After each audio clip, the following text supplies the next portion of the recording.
प्रधानमन्त्रीले संसदको विघटन गर्नुभयो, अदालतले त्यो संसदको विघटनलाई गैर कानुनी ठहर गर्यो, त्यसलाई चाहिँ बदर गरिदियो। अब अदालतले संसदको विघटनको सिफारिस गर्ने प्रधानमन्त्रीको सिफारिसलाई बदर गरिसकेपछि त्यही व्यक्ति प्रधानमन्त्रीका रूपमा रहिरहन त मिल्दैन। यो चाहिँ नैतिकताको पक्षबाट त त्यो कुरा स्वाभाविक हुन सक्दैन। प्रधानमन्त्रीले त्यो ढङ्गको नैतिकता बोध गर्नु भएन। नगरिसकेपछि हामी संसदवादी राजनीतिक दलले प्रधानमन्त्री त्यति अनैतिक ढङ्गबाट अगाडि बढ्ने कोसिस गरिसकेपछि उहाँको विकल्प खोज्न जरुरी छ, अनिवार्य छ भन्ने हामीलाई लागेर हामीले प्रधानमन्त्रीले राजीनामा गरेर मार्ग प्रशस्त गर्न जरुरी थियो, तर उहाँले त्यो गर्नु भएन र हामीले उहाँको राजीनामा माग गरेका छौँ र सँगैमा उहाँको विकल्प खोज्नका लागि यदि नेपाली कांग्रेस सरकारको नेतृत्व गर्ने अग्रसरता देखाउँछ भने र विकल्प खोजिने स्थिति सजिलो हुन्छ भने हामी तयार हुन्छौँ भनेर हामीले भनेका हौँ। हामी सत्तामा जानका निम्ति सबै खाले जोडघटाउ गर्छौँ, सबै खाले षड्यन्त्र गर्छौँ, नगई छाड्दैनौँ, यस्तो हामीले भनेको होइन। यदि केपी ओलीको विकल्प कांग्रेसले बाहेक दिन सक्दैन भने हामी त्यसका लागि पनि तयार छौँ।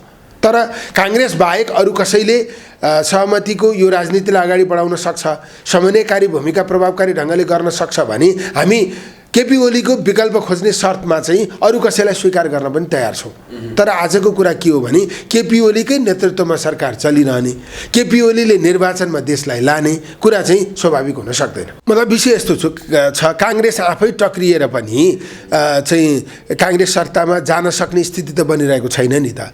कांग्रेसले ठिक छ, केपी ओलीले नेतृत्व गरेको नेकपा एमाले लार्जेस्ट पार्टी हो हैन, त्यो पछिको चाहिँ पार्टी त नेपाली कांग्रेस नै हो।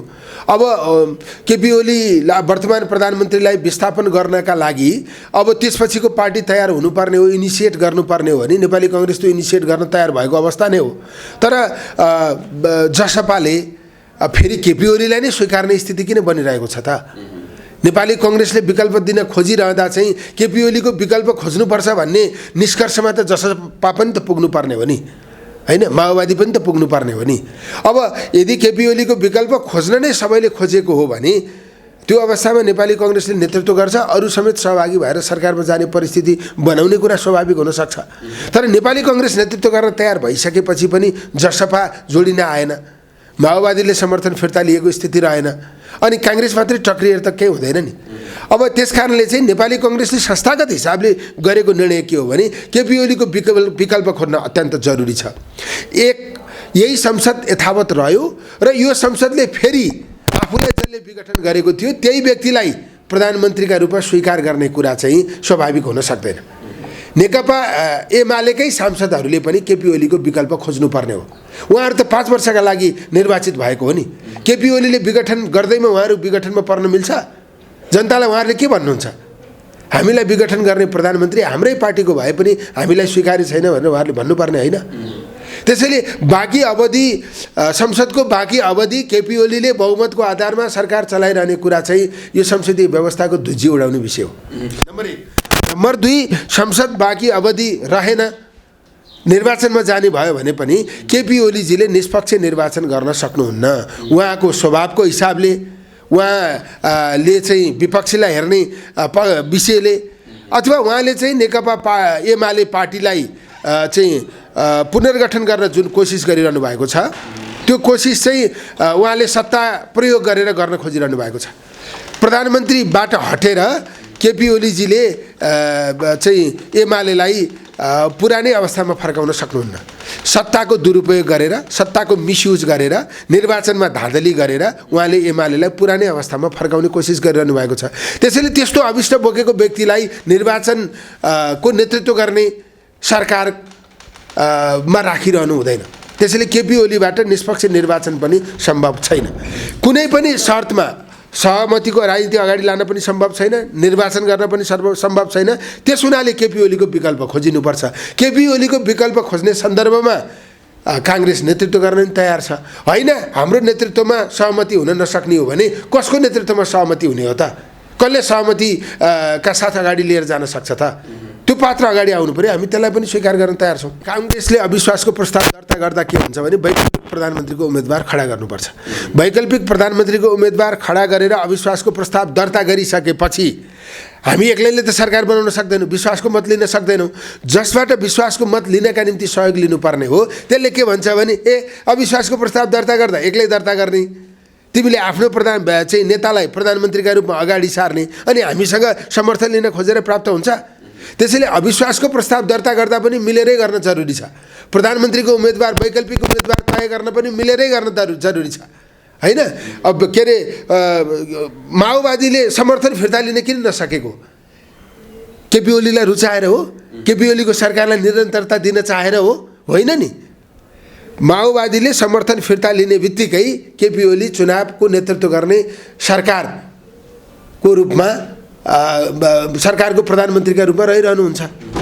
त्यो कुरा चाहिँ केपी ओलीको विकल्प खोज्ने गरी चाहिँ कामयाब हुन सक्दैन। त्यसैले माओवादीले समर्थन गर्न नचाहँदै पनि समर्थन फिर्ता लिन सकिरहेको छैन। हामीले केपी ओलीको विकल्प खोज्न जरुरी छ भनेर निष्कर्ष निकाल्दै पनि हामीले अविश्वासको प्रस्ताव दर्ता गर्न सकेका छैनौँ। अविश्वासको प्रस्ताव एक्लै दर्ता गर्दा त्यो पास हुँदैन। हामीले वैकल्पिक प्रधानमन्त्रीका रूपमा प्रस्तुत गरेको व्यक्ति प्रधानमन्त्री हुन सक्दैन। अनि केपी ओलीको विकल्प बन्न नसकेपछि फेरि हामीले अविश्वासको प्रस्ताव दर्ता गरेका कारणले केपी ओली चुनावी सरकारको प्रमुख हुन पाउनुहुन्छ। माओवादीले समर्थन फिर्ता लिएको कारणले चुनावी सरकारको प्रमुख हुन पाउनुहुन्छ। हामीले भन्यौँ नि, संसदको बाँकी अवधिका लागि केपी ओली प्रधानमन्त्री हुन नि सक्नुहुन्न। निर्वाचन गर्ने सरकारको नेतृत्व केपी ओलीले गर्दा त्यो निर्वाचन निष्पक्ष हुन नि सक्दैन। 54 सालमा वामदेवजीले गरेको निर्वाचन भन्दा पनि धाँधलीपूर्ण निर्वाचन हुन्छ। अब तपाईँले भनेको जसपाको कुरा चाहिँ म भन्न सक्दिनँ, किनभने जसपा भन्ने पार्टी मधेसको एजेन्डामा लडेको पार्टी हो भनेर भनिआएको छ। मधेसको एजेन्डाको पक्षमा संविधान संशोधन गर्नुपर्छ भनेर उहाँहरूले भनिरहनु भएको छ। आफ्ना थुप्रै राजनीतिक बन्दीहरू थुनामा छन्, उनीहरूको रिहाई हुनुपर्छ भनेर उहाँहरूले भनिरहनु भएको छ। केपी ओलीजीले 3 वर्षसम्म 2/3 सरकार चलाउनु भयो। केपी ओलीले चाहनु भएको थियो भने संविधान संशोधन उहाँ एक्लैले गर्न सक्नुहुन्थ्यो। मधेसको मुद्दाका बारेमा सबैभन्दा बढी अनुदारवादी नेता हो नेपाली राजनीतिमा केपी ओली। हिजो महन्त ठाकुर यसो भन्ने गर्नुहुन्थ्यो, राजेन्द्र महतोजी यसो भन्ने गर्नुहुन्थ्यो। नेपाली राजनीतिका मधेसको सन्दर्भमा सबैभन्दा अनुदारवादी पात्रसँग आज महन्त ठाकुरजी र राजेन्द्र महतोजीको साँठगाँठ किन बढेको छ? उहाँहरूले चाहिँ केपी ओलीको विकल्प खोज्न हामी जस्तै किन तयार नहुनु भएको? त्यहाँनिर चाहिँ प्रश्न छ। तर काङ्ग्रेस पार्टी केपी ओलीको विकल्प खोज्न तयार छ, खोज्नुपर्छ भन्ने निष्कर्ष निकालेको पार्टी हो। तर अप्ठ्यारो के छ भने हामी एक्लैले अविश्वासको प्रस्ताव दर्ता गर्दा त्यसमा जसपाको समर्थन नहुने खतरा छ। जसपाको समर्थन नहुँदा त्यो अविश्वासको प्रस्ताव पास हुँदैन। र हामीले एक्लैले अविश्वासको प्रस्ताव दर्ता गर्ने, वैकल्पिक प्रधानमन्त्री पनि प्रस्तुत गर्ने, अनि एक्लै बाटो हिँड्न खोज्दा चाहिँ अरूले तिमीहरू चाहिँ एक्लै जान खोज्ने, अनि आफ्नो स्वार्थ सिद्ध गर्नका निम्ति, आफ्नो नेतालाई प्रधानमन्त्री बनाउनका निम्ति तिमीहरूले हाम्रो समर्थन खोज्ने, त्यसैले तिमीहरू एक्लै जाऊ न भन्ने स्थिति आउन सक्छ। त्यसकारण हामी अझै यो परिस्थितिलाई मेचोड बनाउन खोजिरहेका छौँ। अनि के कुरा नभएको भन्ने कुरा त छर्लङ्ग छ नि। हामीले केपी ओलीको विकल्प दिन खोज्यौँ। विकल्प दिने सन्दर्भमा नेपाली काङ्ग्रेसकै नेतृत्व स्वीकार्य हुन्छ भने हामी त्यो पनि गर्न तयार छौँ। हामीले संस्थागत हिसाबले निर्णय गरेर यसो भन्यौँ, होइन?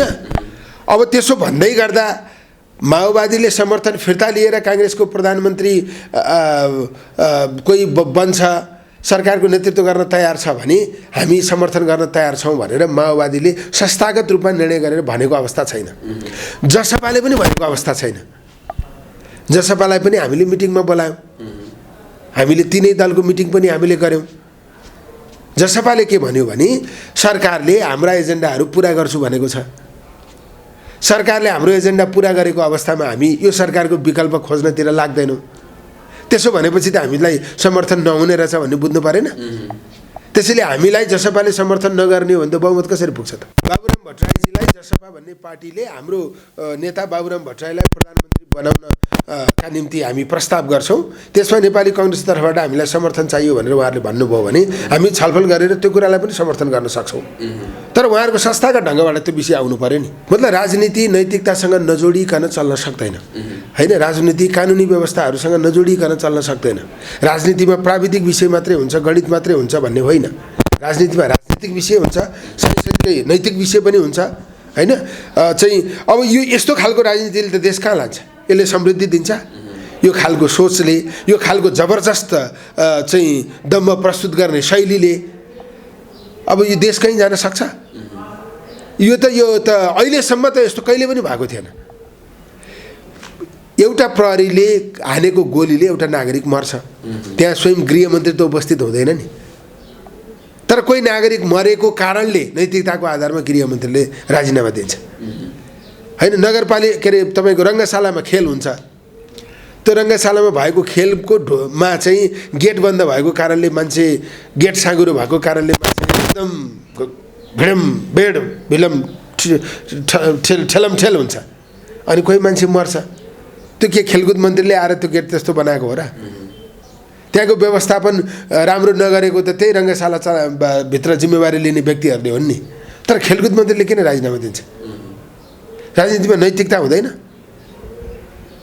त्यसैले चाहिँ यस्तो नैतिकता नभएको पराकाष्ठको स्थिति चाहिँ अहिलेसम्म थिएन त्यस हुनाले चाहिँ राजनीतिमा नैतिकता जोड्नका लागि वर्तमान संविधान स्थिरताको पक्षमा छ भनेर सन्देश दिनका लागि र चाहिँ संसद विघटनको विषय चाहिँ अव्यावहारिक थियो गैर कानुनी थियो भनेर केपी ओलीको निर्णयलाई गलत साबित गर्नका लागि चाहिँ हामीले संसदलाई उसको पूर्ण अवधि चल्न दिनुपर्छ र केपी ओलीको विकल्प खोज्नुपर्छ भन्ने मलाई लाग्छ मतलब त्यो मैले सबैभन्दा बढी भन्दा पनि बढी ल्याउने मध्येको एउटा म हुँ हैन अब त्यो तपाईले राख्नु भएको कुरामा चाहिँ म आफै पनि गम्भीर छु यस्तो सदस्य किन हुने जसले चाहिँ सबै विधि पुर्याएर टिकट पाउने अवस्था थियो तर केही नेताको चाहना नभएको कारणले त्यसलाई रोकियो हैन अब प्रतिनिधि सभाको टिकट पाउने प्रक्रिया पूरा गर्दा पनि एउटा केन्द्रीय सदस्यले टिकट पाउँदैन त्यसको कांग्रेस पार्टीमा विचार निर्माण गर्ने सन्दर्भमा हैन नेपाली कांग्रेसको दृष्टिकोण निर्माण गर्ने सन्दर्भमा कति हैसियत रहला त त्यसैले चाहिँ यो कस्तो भने नेपाली कांग्रेस पार्टी विधि व्यवस्थाले होइन केही सीमित नेताहरूको चाहिँ एकल निर्णयबाट चलिरहेको स्थिति हो त्यसैले हामी विधि व्यवस्था कार्यान्वयन नभएको अहिलेको स्थितिलाई अन्त्य गर्न सुधार गर्न सच्याउन प्रयत्नशील छौं हाम्रो प्रयत्न त्यही दिशातिर उन्मुख हो तर हामीले यहाँ भित्र अब कति त्यसको बारेमा समर्थन प्राप्त गर्न सक्छौं मैले जस्तै अन्याय अथवा चाहिँ विधि व्यवस्था कार्यान्वयन नगरेर त्यो प्रताडना भोगेका व्यक्तिहरू थुप्रै हुनुहुन्छ हाम्रो पार्टी विधि व्यवस्थाबाट चल्नुपर्छ आन्तरिक लोकतन्त्रलाई सुदृढ गर्नुपर्छ पार्टीमा जुन व्यक्ति जहाँ आवश्यक छ त्यसअनुसारको भूमिका प्राप्त हुने स्थिति हुनुपर्छ नेतृत्वले गलत गर्यो भने मर्यादा कायम गरेर उसको आलोचना गर्ने उसलाई सच्याउने गरी दबाव सिर्जना गर्ने काम चाहिँ कार्यकर्ताले गर्नुपर्छ भन्ने विषय नै हामीले पार्टीभित्र राखिरहेका छौं अब यसले कति मूर्तता प्राप्त गर्छ अब हेरौं मतलब हाम्रो भित्र अब यो कुरा कम्युनिस्ट पार्टीहरुसँग तुलना गर्दा अरु पार्टीहरुसँग तुलना गर्दा अझै पनि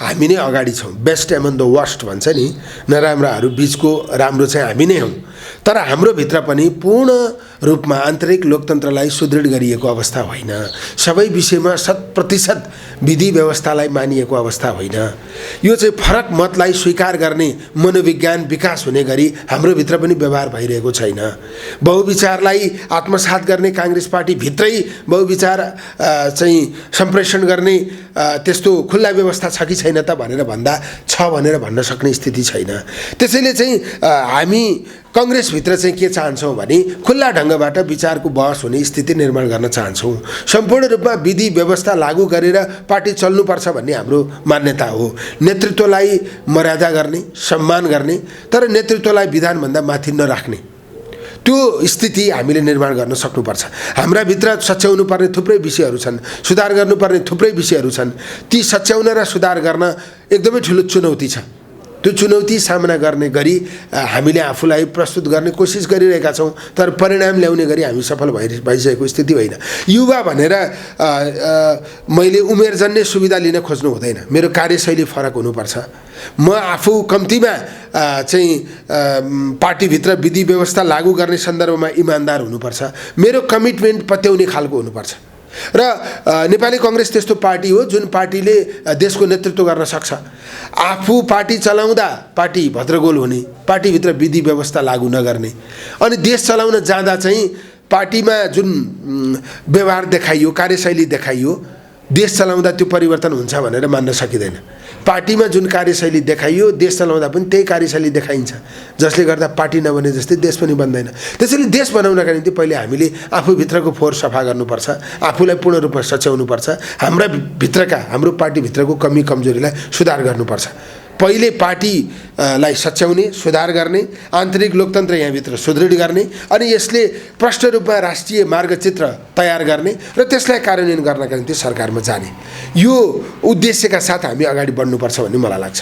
यसमा के हो भने हाम्रो विधानमा हरेक वर्ष क्रियाशील सदस्यता नवीकरण गर्नुपर्छ भन्ने व्यवस्था छ, तर हामीले त्यो व्यवस्थालाई खारेज गरेर, निलम्बन गरेर निर्वाचन यो के अरे महाधिवेशन हुने वर्ष चाहिँ नवीकरण र नयाँ वितरण गरिरहेका छौँ, जुन विधानता मिल्दैन। अब विधानता नमिल्ने विषयलाई हामीले के गर्यौँ भने विधानको व्यवस्थालाई निलम्बन गरेर विधानमा नभएको व्यवस्थालाई हामीले कार्यान्वयन गरिरहेका छौँ। हाम्रो विधानमा अधिवेशन हुने वर्ष क्रियाशील सदस्यता वितरण गर्न नपाउने व्यवस्था छ। पहिलो कुरा हामीले के गर्न जरुरी छ भने अबदेखि यो 14औं महाधिवेशनमा सम्भव छैन, 14औं महाधिवेशनभन्दा पछाडि चाहिँ यो क्रियाशील सदस्यता हरेक वर्ष नवीकरण गर्नुपर्ने बाध्यकारी स्थिति हामीले निर्माण गर्नुपर्छ। क्रियाशील सदस्यता अधिवेशन नहुने वर्ष मात्रै वितरण गर्ने व्यवस्था हामीले गर्नुपर्छ। अधिवेशन हुने वर्ष क्रियाशील सदस्यता नवीकरण गर्न नि नपाइने, नयाँ वितरण गर्न पनि नपाइने व्यवस्था कडाइका साथ लागू गरियो भने यो चाहिँ क्रियाशील सदस्यता हाम्रो प्रारम्भिक मतदाता नामावली हो। प्रारम्भिक मतदाता नामावली कसले तयार गर्छ? कांग्रेसको नेतृत्वले नै तयार गर्छ। आफैले तयार गरेको नामावलीमा आफै चुनाव लड्छ र जितेर आउँछ। त्यो जस्तो सजिलो काम के हुन्छ? त्यसकारणले चाहिँ यो अमेरिकामा प्राइमरी इलेक्सन हुन्छ, जुन प्राइमरी इलेक्सनले चाहिँ पार्टीको उम्मेदवार चयन गर्छ। पार्टीको उम्मेदवार नि जनताले चयन गर्छ, अनि जनताले चयन गरेका पार्टीका उम्मेदवार बीचको प्रतिस्पर्धाको टुङ्गो पनि जनताले लगाउँछ। त्यो चाहिँ एकदमै डेमोक्रेटिक प्रोसेस हो। हामी के गर्छौँ? पार्टीका केही नेताले उम्मेदवार चयन गर्छन्, अनि ती उम्मेदवार चुनावमा जनतासँग जान्छन्, अनि जित्ने जितिहाले, नजित्ने हार्छन्। उम्मेदवार चयन गर्ने कुरामा जनताको कुनै भूमिका हुँदैन, जनताको मात्रै होइन कार्यकर्ताको पनि भूमिका हुँदैन। त्यसैले चाहिँ एकदमै यो चाहिँ एकदम अटोक्रेटिक सिस्टम जस्तो भयो। नेतालाई नै एकदमै शक्तिशाली बनाउने, नेतालाई नै एकदम बलियो सेन्टरका रूपमा विकास गर्ने। समानुपातिक उम्मेदवार पनि नेताले बनाएको छ, प्रत्यक्ष उम्मेदवार पनि नेताले नै बनाएको छ। विधि व्यवस्था त्यसमा कुनै पनि प्रयोग गरिँदैन, लागू गरिँदैन, त्यो एकदमै गलत छ। त्यस हुनाले चाहिँ यस्ता जुन गलत विषयहरू छन् हामीले सुधार गर्न जरुरी छ। अझ अधिवेशन फेयर गराउनका निम्ति यो सदस्यता वितरण सम्बन्धी प्रक्रियालाई हामीले वैज्ञानिक बनाउन जरुरी छ, पारदर्शी बनाउन जरुरी छ, र जनताको तहबाट कांग्रेसमा आउन चाहने मान्छेहरूलाई खुला गर्न जरुरी छ जस्तो मलाई लाग्छ। यो चाहिँ 14औं महाधिवेशनपछि यो सुधार गर्नुपर्छ भन्ने हाम्रो भनाइ हो। भदौमा हामीले अधिवेशन गरेनौँ भने हाम्रो पार्टीको वैधानिकता मतलब कानुनी प्रबन्ध अनुसार हाम्रो पार्टीलाई सुरक्षित भगवानले पनि गर्न सक्दैन।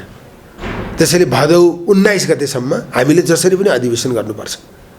त्यसैले सदस्यता चाहिँ रिन्यू गर्ने, सदस्यता इन्ट्री गर्ने अथवा अधिवेशन सम्बन्धी प्रक्रिया धेरै अगाडि बढेको छैन, थोरै समय बाँकी छ। थोरै समयमा धेरै काम गर्नुपर्ने छ, राति नसुतेर पनि गर्नुपर्ने छ। जति समय लागे पनि यो समयभित्र जति मेहनत गर्नुपर्ने पनि गरेर हामीले अधिवेशन सम्पन्न गर्नुपर्छ। यो अधिवेशन सम्पन्न नगर्ने विकल्प हामीसँग छँदै छैन। तर अहिले चाहिँ कस्तो भइरहेको छ भने करिब 6.25 लाखको हाराहारीमा क्रियाशील सदस्यता चाहिँ केन्द्रमा इन्ट्री भइसकेको छ। अब करिब 2.25 लाखको हाराहारीमा क्रियाशील सदस्यता इन्ट्री हुन सक्छ। अब हामीले पछिल्लो समयलाई एकदमै धेरै प्रयोग गरेर फास्ट ट्र्याकमा क्रियाशील सदस्यता इन्ट्री गर्ने, छानबिन गर्ने, चाहिँ त्यसलाई केन्द्रीय समितिबाट, सभापतिबाट निर्वाचन समितिलाई बुझाउने, निर्वाचन समितिले वडासम्म लाने, वडाको अधिवेशन गर्ने, त्योभन्दा माथिल्ला तहहरूको अधिवेशन गर्ने र भदौ 7 मा केन्द्रीय महाधिवेशन गर्ने गरी हामीले एकदमै फास्ट ट्र्याकमा कामहरू अगाडि बढाउनुपर्छ। छानबिन समितिबाट तपाईहरुको सुझाव के छ? मतलब अब हामी सुझाव दिने भन्दा पनि कार्यान्वयन गर्ने ठाउँमै छौँ। त्यसैले हामीले कार्यान्वयन गर्नका निम्ति डेली हामी 5-7 घण्टा पार्टी अफिसमा बसिरहेका छौँ। हामी समितिकै मान्छे देशैभरि विभिन्न जिल्लाहरूमा बाँडफाँड गरेर गइरहेको स्थिति हो। जहाँ इन्ट्री भएको छैन, इन्ट्री गर्ने अधिकार प्राप्त गर्नुभएका साथीहरूलाई हामीले फोन गरिरहेका छौँ। ढिलो भयो छिटो गर्नुहोस् भनेर भनिरहेका छौँ। डकुमेन्ट छिटो ल्याइदिनुहोस् भनेर हामीले भनिरहेका छौँ। जहाँ प्रक्रिया अगाडि बढेको छैन त्यहाँ प्रक्रिया अगाडि बढाउनका निम्ति समन्वय गर्ने, फेसिलिटेट गर्ने काम हामीले गरिरहेका छौँ। हामी आइसकेपछि काम अलि रफ्तारमा अगाडि बढेको छ र पनि समयमा महाधिवेशन गर्न अत्यन्त चुनौतीपूर्ण छ। जतिसुकै चुनौतीपूर्ण भए पनि हामीले त्यसलाई चाहिँ सम्पन्न गर्न सक्नुपर्छ। त्यसको लागि चाहिँ हामीले पदाधिकारी, केन्द्रीय समिति, विभिन्न तबकामा रहनुभएका सबै साथीहरूको सहयोगको अपेक्षा गरेका छौँ र मलाई लाग्छ यो अधिवेशन सम्बन्धी गम्भीरता कांग्रेस पार्टीका सबै साथीहरूले बुझ्नु भएको छ। त्यो बुझाइ अनुसार सबैले अधिवेशन सम्पन्न गर्न सहयोग गरिरहनु भएको छ, गर्नुहुनेछ। त्यसको आधारमा अधिवेशन सम्पन्न हुन्छ भन्ने मेरो विश्वास हो। अनि तपाईँले मलाई सोध्नुहुन्छ भने अब यस्तो खालको गुटबन्दीको कुनै अर्थ छैन, हैन। अब तपाईहरु नै पनि परम्परागत ढंगबाटै बुझ्नुहुन्छ, त्यो आफ्नो ठाउँमा छ। हाम्रो पहिचान पनि त्यस्तो खालको बनेको होला। तर मेरो विचारमा के हो भने वैचारिक पक्षबाट हस्तक्षेप नगर्ने हो भने, परम्परागत ढंगबाटै चलिरहने हो भने हामीले आम अपेक्षालाई पूरा गर्न सक्दैनौँ, देशमा समृद्धि ल्याउन पनि सक्दैनौँ। त्यसैले पहिलो कुरा त यो व्यक्ति केन्द्रित विचार विहीन गुटबन्दीको अहिलेको अवस्थालाई हामीले भत्काउन जरुरी छ। त्यो गुटको जरा तलसम्म पुगेको छ। हामीले पछिल्लो समय चाहिँ वैचारिक पक्षबाट अलि फरक ढंगबाट अगाडि बढ्ने कोसिस गरेको कुरा सत्य हो, तर त्यसमा हामीले अपेक्षाकृत सफलता प्राप्त गर्न सकिरहेका छैनौँ। धेरै साथीहरूलाई जोड्न सकिरहेका छैनौँ। तर पनि हाम्रो फेरि पनि प्रयास के हो भने देश कसरी बनाउने त्यसको ब्लुप्रिन्ट पनि तयार गरौँ। नेपाली कांग्रेसको आन्तरिक लोकतन्त्रलाई कसरी सुदृढ गर्ने त्यसका बारेमा विधि व्यवस्था कस्तो हुनुपर्छ स्पष्ट धारणा प्रस्तुत गरौँ।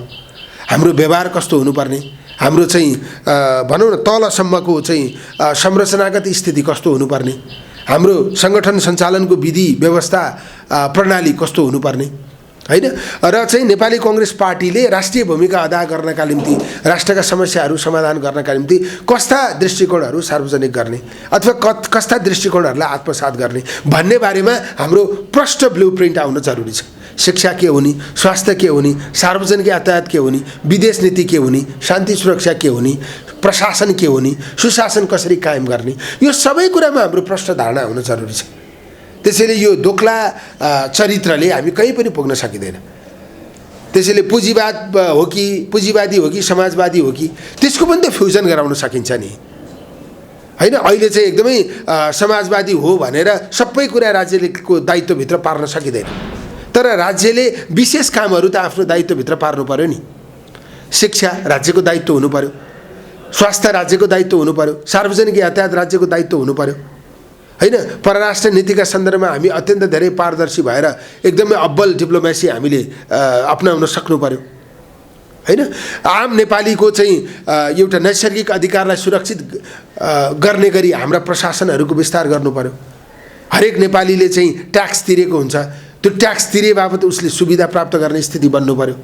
यो आजको गरिबी जुन असमानता अहिले पनि विद्यमान छ यसलाई अन्त्य गर्नका निम्ति हाम्रा प्रशासनिक चाहिँ व्यवस्थाहरू सुदृढ हुनु पर्यो।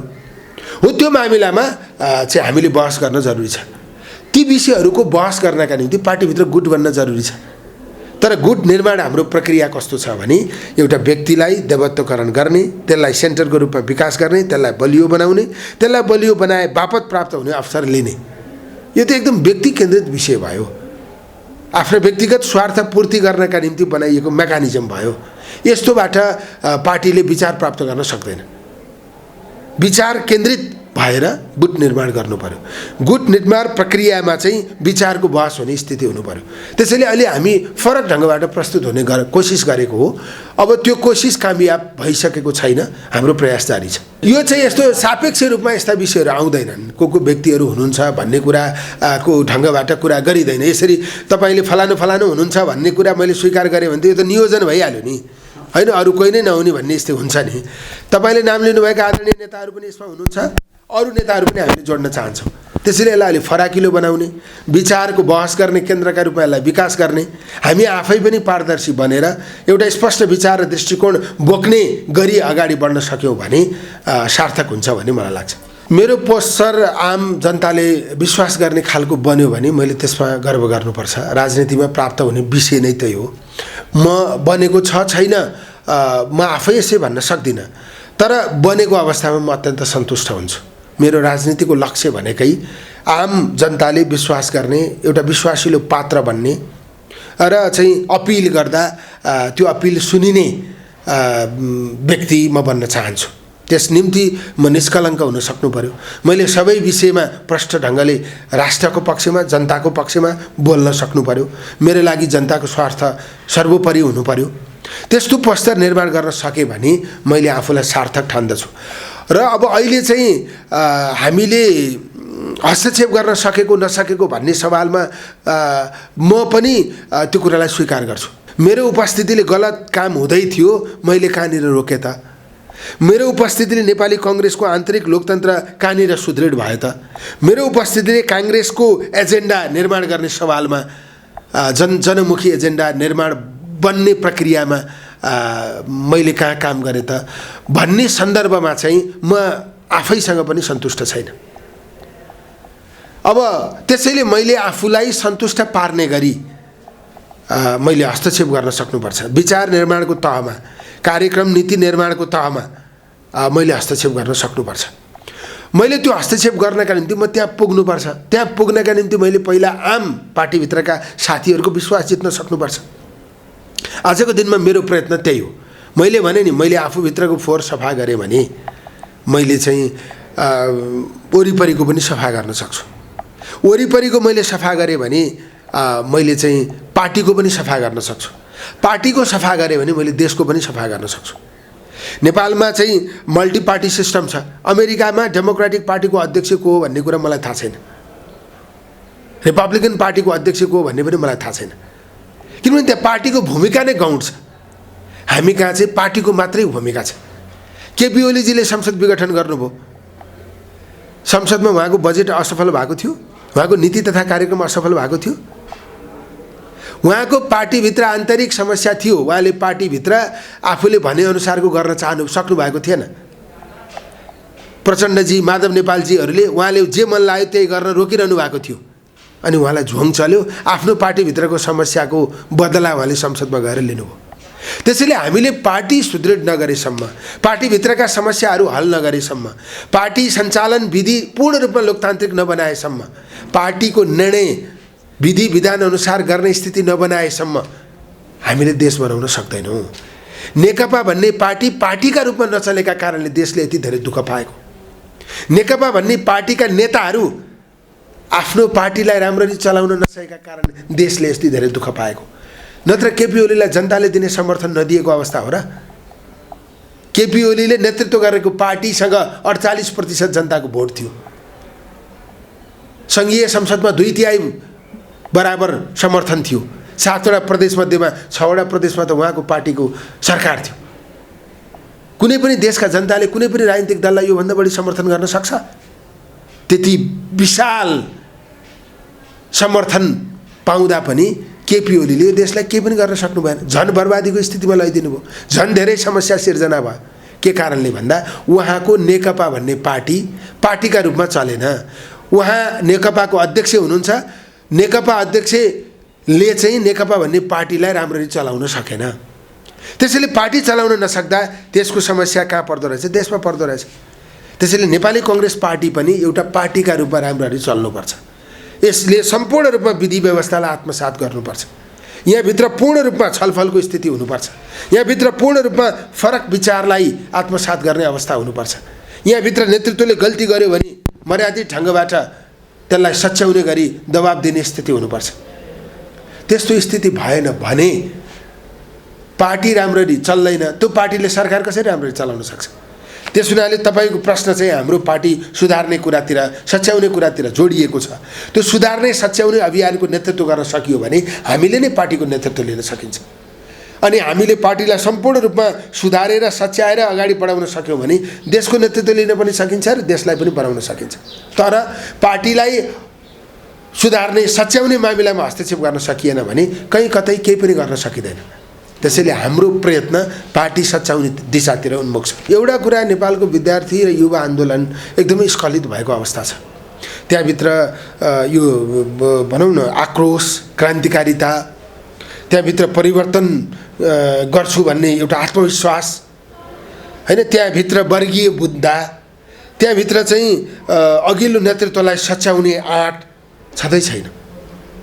त्यो पूर्ण रूपमा चाहिँ विषयविहीन भएको छ, मुद्दाविहीन भएको छ, वर्गीय नाताविहीन भएको छ। नेपालको विद्यार्थी र युवा आन्दोलनले त सधैँभरि विपक्षी भूमिका गरेको हो नि। पेट्रोलको भाउ बढ्दै गर्दा सडकमा जुलुस निक्लिने गर्थ्यो, जनजीविका कष्टकर हुँदै गर्दा सडकमा जुलुस निक्लिने गर्थ्यो, निर्मलाहरू जस्ता माथि बलात्कार हुँदै गर्दा सडकमा भयङ्करसँग जुलुस निक्लिने गर्थ्यो। सरकारले गरेका कुनै पनि कमी कमजोरीका विरुद्ध सडकबाट खबरदारी गर्ने काम युवा विद्यार्थी आन्दोलनले गर्थ्यो। तर आज त्यस्तो स्थिति छैन। आजको युवा विद्यार्थी आन्दोलन कस्तो भएर गयो भने सेटअप हुने दिशातिर गयो हैन। जुत्ता ठुलो भयो भने तपाईको जुत्ता खुट्टा अनुसार बनाउने कि खुट्टा जुत्ता अनुसार बनाउने भन्दा त आजकल खुट्टा जुत्ता अनुसार बनाउन थाल्यो। खुट्टाकै साइज काटेर जुत्ताको अनुसार बनाउन तयार भएपछि सेटअप हुने, जस्तो छ त्यस्तै भइदिने, नेतृत्वले जस्तो खोजेको त्यस्तै साइजको भएर उपस्थित भइदिने। त्यस्तोले चाहिँ दबाब दिन सक्दैन, विपक्षीको भूमिका गर्न सक्दैन हैन, त्यस्तोले विचारको पक्षमा उभिन सक्दैन। अब त्यहाँबाट नेतृत्व जन्मन पनि सक्दैन। यथास्थितिवादी चरित्रले नेतृत्व जन्माउन सक्दैन। त्यसैले समग्र विद्यार्थी र युवा आन्दोलन नै स्खलित भयो भने मैले अघि नै भने त्यो कमजोर भयो, त्यो सत्तामुखी भयो, त्यसको चरित्र चाहिँ भनौँ न चाकरी गर्ने, परम्परालाई धान्ने, प्रवृत्तिगत हिसाबले सामन्तहरूको चाहिँ सेवा गर्ने ढङ्गको भयो। त्यसकारणले अब यो आन्दोलन नभएका कारणले पनि त्यस्तो भएको हुनसक्छ। राजनीतिक आन्दोलन हुन्थ्यो भने आन्दोलनले त्यस्ता नेताहरू जन्माउन सक्थ्यो। तर आज चाहिँ राजनीतिक मुद्दाका बारेमा आन्दोलन नहुँदै पनि उठाउने विषय छैनन् भन्ने होइन, थुप्रै विषयहरू छ। नेपालको गणतन्त्र आयो, तर शिक्षामा गणतन्त्र कहाँ आएको छ त? स्वास्थ्यमा गणतन्त्र कहाँ आएको छ त? समाजमा सबै खाले विभेद कहाँ अन्त्य भएको छ त? हाम्रो समाज यस्तो परम्परा बोकेको समाज हो जुन समाजले तपाईको चाहिँ फलामको काम गर्नेलाई कामी भन्यो, त्यसले हलोको फाली नबनाइदिएको भए, त्यसले कोदाली नबनाइदिएको भए हाम्रो कृषिसँग सम्बन्ध हुन्थ्यो? त्यो कामी होइन, त्यो त हाम्रो समाजको पहिलो इन्जिनियर थियो नि। हामीले भन्ने गरेको दमैले लुगा नसिलाइदिएको भए हामीले आङ ढाक्न सक्थ्यौँ? हामीले अपमान गरेर दमै भन्यौँ, तर समाजको त्यो इन्जिनियर थियो नि। हाम्रो समाजले श्रमजीवीहरूलाई एकदमै धेरै अपमान गर्यो, तिरस्कार गर्यो, अवमूल्यन गर्यो। त्यो स्थिति आज पनि विद्यमान छ। त्यो सामाजिक विभेदलाई अन्त्य गर्नका निम्ति युवा विद्यार्थी आन्दोलन जति खरो हुनुपर्ने हो, धारिलो हुनुपर्ने हो, त्यो हुन सकेन। त्यो हुन नसकेका कारणले त्यसले विश्वास पनि गुमायो। समाजमा युवा आन्दोलनको, विद्यार्थी आन्दोलनको युवा र विद्यार्थी नेताहरूको विश्वसनीयतै छैन। त्यसैले यो धेरै पक्षमा गएर जोडियो। तपाईँले भन्नुभएको जस्तो पार्टीमा कोही परिवर्तनको पक्षमा छ भने पनि उसले साथ पाउने अवस्थै भएन। उसले साथ पाउनका निम्ति ऊ जस्तै नयाँ धारिला मान्छेहरू जन्मिनु पर्यो नि। राजनीतिमा त्यसरी धारिलाहरू उत्पादन हुने स्थिति नै बनेन। र राजनीतिमै पनि पार्टीगत रूपमै पनि तपाईँले इङ्गित गर्नुभएको समुदाय पनि सेटअप हुने प्रक्रियामै छ। धेरै प्रश्न कुरा गरेर, धारिला कुरा गरेर, नेतृत्वप्रति असहमति जनाएर जोखिम किन मोल्ने? नेतृत्वलाई खुसी बनाएर, नेतृत्वले प्रेम गर्ने पात्र बनेर सेटअप हुनतिर लाग्न सजिलो भने त्यस्तो प्रवृत्ति बढेका कारणले तपाईँले भन्नुभएको युवा एकता बनाउन पनि गाह्रो छ। त्यसैले प्रवृत्तिगत हिसाबले हामी बदलिन सकेनौँ। आजको यो अवस्थामा बदलिनुपर्छ भन्ने मेरो भनाइ हो। मैले भने नि, हस्तक्षेप गर्न तयार हुनुपर्छ, विचारका आधारमा सङ्गठित हुन तयार हुनुपर्छ। गुट निर्माण गर्ने भनेकै विचार, कार्यशैली, योजनाको आधारमा हो। यथास्थिति धान्नका निम्ति गुट बनाएर के अर्थै छैन। यथास्थिति परिवर्तन गर्नका निम्ति, कार्यशैली परिवर्तन गर्नका निम्ति गुट बनाउने हो भने त्यो स्वाभाविक हुनसक्छ। त्यसकारणले चाहिँ हामी पदाधिकारीमा नलड्ने कुरै छैन। मैले भनिरहेको त सबै सभापतिदेखि सदस्यसम्म सेट बनाएर अगाडि बढौँ। एउटा प्रष्ट ब्लुप्रिन्ट तयार गरेर अगाडि बढाउँ। शिक्षा कस्तो हुन्छ, स्वास्थ्य कस्तो हुन्छ, सार्वजनिक यातायात कस्तो हुन्छ, शान्ति सुरक्षा कस्तो हुन्छ, जनताको सरकारसँग कस्तो सम्बन्ध हुनुपर्छ, ट्याक्स तिर्ने ले चाहिँ कस्ता कस्ता सुविधाहरू प्राप्त गर्नुपर्छ, सुशासन कायम कसरी गर्नुपर्छ, छिमेकीसँग सम्बन्ध कस्तो हुनुपर्छ, बाँकी विश्वसँग हाम्रो सम्बन्ध कस्तो हुनुपर्छ, अहिलेको बेरोजगारीको स्थिति कसरी अन्त्य गर्नुपर्छ। विकास भनेको सडक बनाउने मात्रै होइन, जब क्रिएट गर्ने कुरा हो। नेपालमा यति धेरै मान्छे बेरोजगार बनाएर देश बन्न सक्छ? एउटा युवाले बिहानदेखि बेलुकासम्म मेहनत गर्ने ठाउँ पायो भने, त्यसले पसिना बगाउने ठाउँ पायो भने, नेपालका सबै युवा क्रियाशील हुन पायो भने देश बन्दैन? त्यसको लागि जब क्रिएट गर्नु पर्यो। अमेरिकाको राष्ट्रपतिको चुनावमा यतिलाई जब क्रिएट गर्छु भन्ने गरिन्छ। भारतमा नि त्यस्तो भन्ने चलन बढेको छ, हामी कहाँ त्यो भनिन्छ? त्यसैले राजनीतिले जब क्रिएट गर्नु पर्यो, रोजगारी दिनु पर्यो, मेहनत गर्ने ठाउँ दिनु पर्यो, अनि विकास आयात गर्न जरुरी हुँदैन, आफै विकास हुन्छ। त्यसैले त्यस्ता मुद्दाहरू हामीले ल्याएर देश र समाजलाई परिवर्तन गर्ने, एलाइन गर्न सक्नु पर्यो। त्यो गर्नका निम्ति पोलिसी मेकिङ प्रोसेसमा सहभागी हुनु पाउनुपर्छ। तपाईँले अघि नै भन्नुभयो केन्द्रीय सदस्य भएर त टिकटै नपाइँदछ। त्यसैले पदाधिकारी बन्ने प्रयास स्वाभाविक रूपमा हुन्छ र चाहिँ वैचारिक ढङ्गबाट कार्यशैलीको पक्षबाट हामीले हस्तक्षेप गर्न आवश्यक छ भन्ने मेरो बुझाइ हो।